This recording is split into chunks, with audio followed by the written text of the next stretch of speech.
Today we are going to start looking into a topic that is extremely important. I don't know that we can fit it into one session. We might do 2 or 3, depending on how today goes. Today I'd like to start looking at the issue of pride.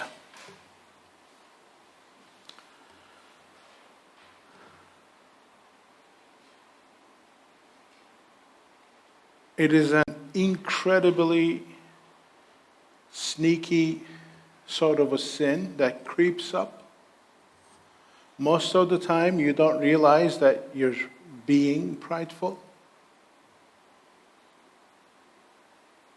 We will look into the excuses and the reasons why. But we are called to be aware of it. We are called to be alert about it. Because the consequences of pride is incredibly heavy.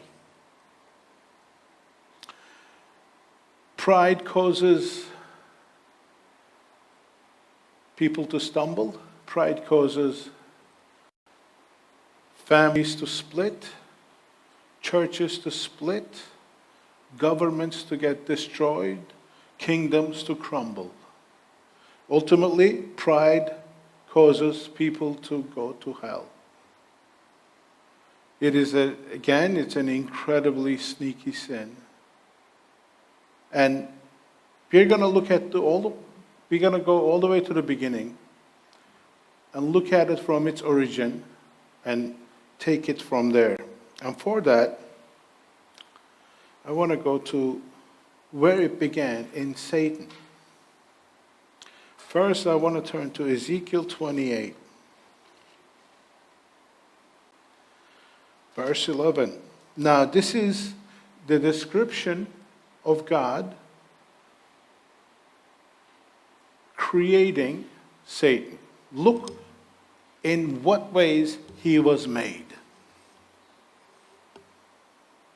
Now, this is God speaking through the prophet Ezekiel. You had the seal of perfection, full of wisdom and perfect in beauty. You were in Eden, a garden of God. Every precious stone was in your covering: the ruby, the topaz, the diamond, the beryl, the onyx, the jasper, lapis lazuli, turquoise, and emerald, the gold, and the workmanship of your settings and sockets was in you. On the day that you were created, they were prepared. God created him in such a way, and he armed him, equipped him, adorned him with such beauty, wisdom, and power. You were anointed cherub who covers. This is the highest level of angels. You were on the holy mountain of God. You walked in the midst of the stones of fire. You were blameless in your ways from the day you were created. He was perfectly made, powerful, beautiful. We don't think about men in those terms, but that's how God describes his creation.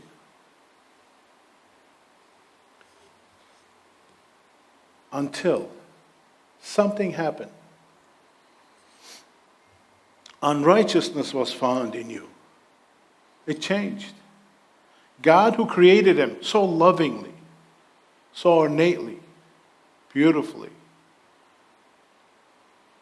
with such great purposes.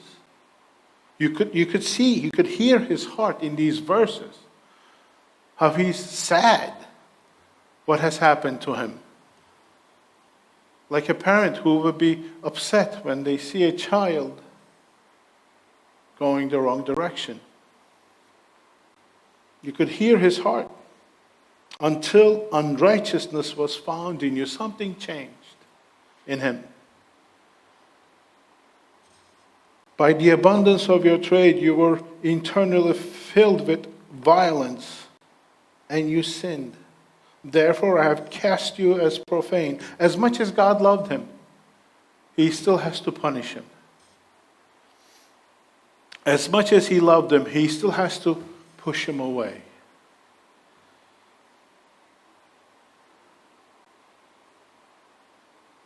And you sinned. Therefore, I have cast you as profane from the mountain of God. I have destroyed you, O covering cherub, from the midst of the stones of fire. Your heart was lifted up because of your beauty. You corrupted your wisdom by the reason of your splendor. I cast you to the ground. I put you before kings, that they may see you.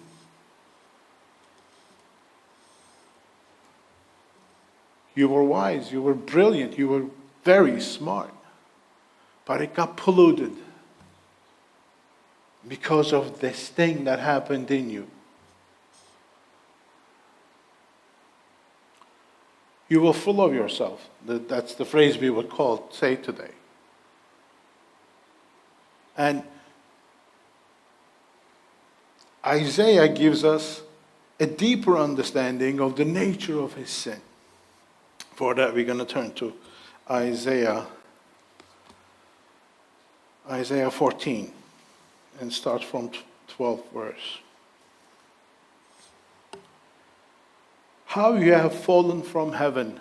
Now again, this is God almost lamenting. How you have fallen from heaven, O star of the morning, son of the dawn. You have been cut down to earth. This is the scene where Jesus says, I was there when Satan was thrown from heaven to earth like lightning. This is what he's talking about. You who have weakened the nations. But you said in your heart, now this is the nature of his sin. What did he do that caused him to be thrown out like that from heaven? You said in your heart, I will ascend to heaven. I will raise my throne above the stars of God. That's the other angels of God. I will sit on the mount of the assembly in the recesses of the north. I will ascend above the heights of the cloud. I will make myself the Most High. Make myself like the Most High. Are you seeing a pattern here? I will, I will, I will, I will. It's all about I and me, what I want, what I see, what I desire. This was the cause, the beginning of pride. In a sense, pride is not surrendering to God's sovereignty. In a sense, pride is, how dare he say that to me? How dare God put me in that situation? We don't really think about it that way. But that's what it is in its essence. There are two kinds of pride. You might be prideful of your loved ones achieving something special. That's not what we're talking about here. We're talking about the bad kind of pride. The kind that the Bible talks about. The kind that God warns us over and over. There's so many, but I'll just give you one. Proverbs 11:2. When pride comes, then comes destruction. Another verse says, pride comes before the fall. That means you're going to be prideful, you're going to fall on your face. It's going to happen. Guaranteed. But with the humble, there is wisdom. If you're humble, you're wise. You know why? Because wise people know who God is and who they are.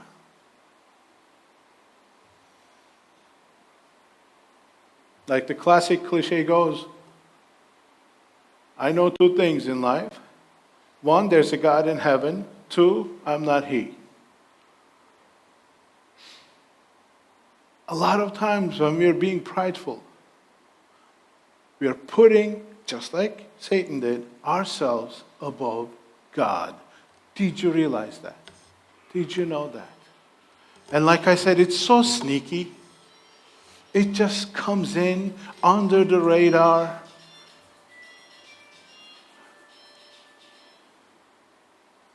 Without being noticed.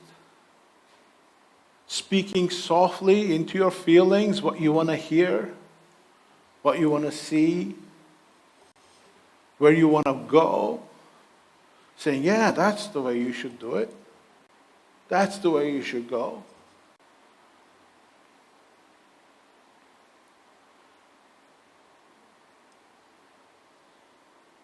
I will ascend above the heights of the cloud, and I will make myself like the Most High. He said, I'm going to be like God. Why? Because he's thinking, I'm wise, I'm powerful, I am mighty, I have all these adornments, I have all these abilities, I could do all these things. Who's God telling me what to do? We do that a lot of times ourselves. We mistake God's gifts that he has given us with our own accomplishments. We will talk about this more. And that's what Satan did. He thought he was all that and then some. And then, look what happened. Nevertheless, you will be thrown down to Sheol, place of the dead, to the recesses of the pit. Those who see you will gaze at you. They will ponder over you, saying, is this the man who made earth tremble? This is it. This is what caused all the terror, all the badness in the world. Who made the world like wilderness and overthrew cities, and who did not allow his prisoners to come home? His punishment is coming, and he knows it. Now, this was the first occasion where we see pride. Since we're going chronologically, I want to go next to Genesis to look at Adam and Eve. Now, Satan gets thrown down. He's in the Garden of Eden right now. My guess is all this happened in the angelic realm where God gave the angels freedom to choose, and Satan chose, his name was Lucifer, he chose to rebel against God. He chose to say, I know better than God, and I want to live the way I want to. Even though he got his punishment, he didn't stop there. He was thrown down to earth, and look what happened in Genesis chapter 3. Now the serpent was more crafty than any beast of the field which the Lord God had made. He said to the woman, indeed, God had not said that you shall not eat from the tree in the garden.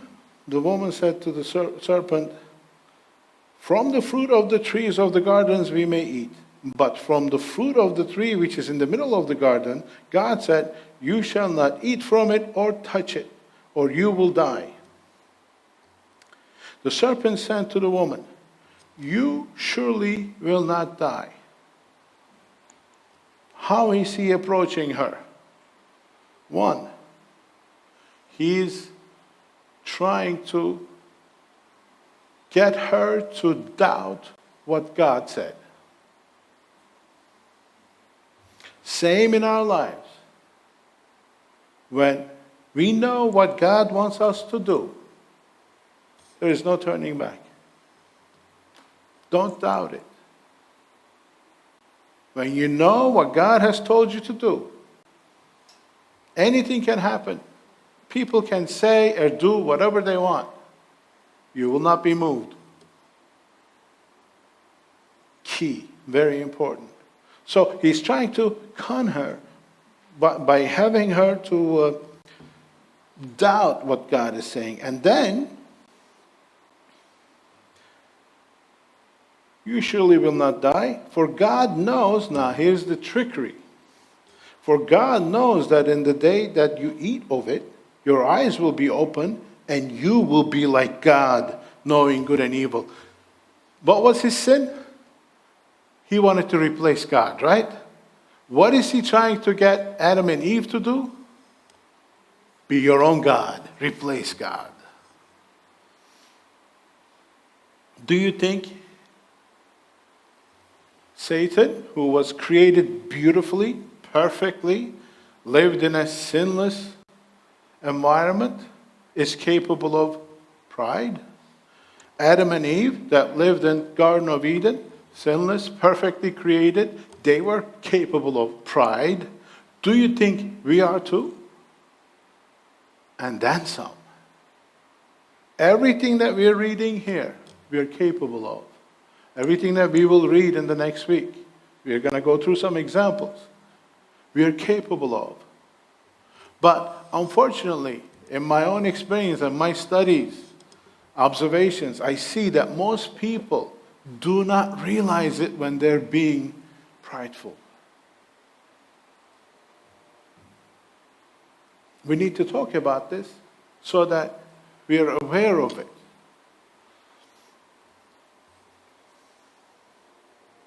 And then you guys know the rest of the story. Woman saw the tree was good for food. Now, we spoke about this once, but just in the way of reminder, we're told that there are 3 kinds of lusts, right? Lust of the eyes, lust of the flesh, pride of life. Jesus was tested in these 3 areas. We're tested in these 3 areas. Adam and Eve were tested in these 3 areas.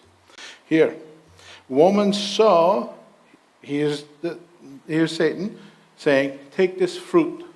By the way, it's not an apple. We don't know what it is. It just has fruit. Take this fruit. And woman looks at it. She says, oh, it's good for food. I can eat. I can fill my stomach. Lust of the flesh. I'm hungry. I want to eat something. First category. Second category. It was a delight for the eye. It was beautiful. Satan himself, God says, I made you beautifully, attractive. She said, I can fill my stomach. It's really pretty to look at, this fruit. It's beautiful.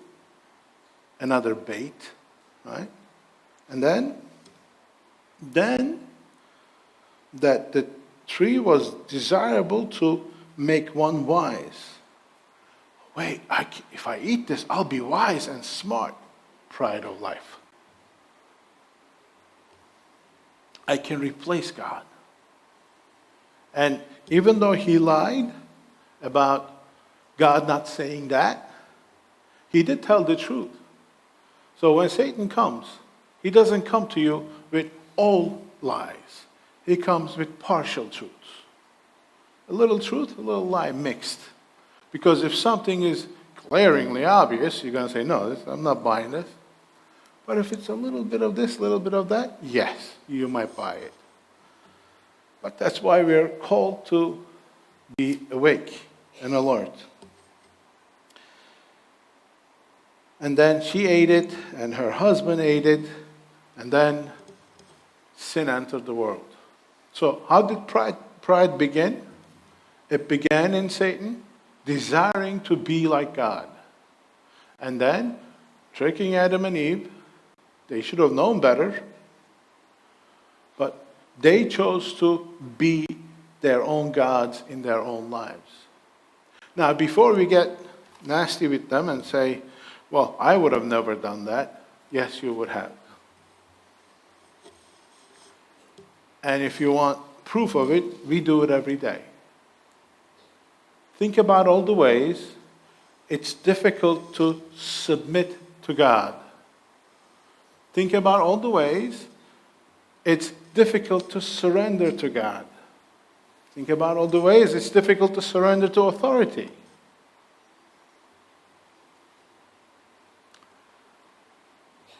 We all want to be our own gods in many ways. Now, root of pride is this: the desire to be our own gods. And my time is up for this week. Next week, we're going to look at some examples, and hopefully we can do some applications then. God bless.